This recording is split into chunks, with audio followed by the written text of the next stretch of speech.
You've probably noticed time ticking by, maybe a new wrinkle or a birthday creeping closer. But imagine never aging, never truly dying of old age. Some creatures on Earth actually live seemingly forever. Take the freshwater Hydra, a tiny polyp.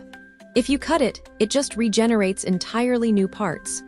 Its stem cells constantly renew, essentially making it biologically immortal. Then there's the immortal jellyfish, Turritopsis doanea. When stressed, it can revert its adult cells back to an immature polyp stage. It cheats death by literally starting its life cycle over again. Even large creatures defy aging, like the Greenland shark. These deep-sea giants can live over 500 years, making them the longest-living vertebrates. They mature incredibly slowly in icy, oxygen-poor waters. How do they do it? Many possess exceptional cellular repair mechanisms, like robust DNA repair or efficient waste removal. Others have incredibly slow metabolisms, reducing cellular wear and tear over centuries. Scientists are intensely studying these incredible animals.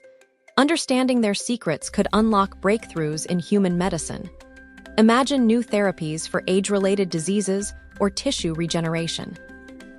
These natural wonders challenge everything we know about life and death. What other incredible secrets do you think nature holds about aging? Share your thoughts below.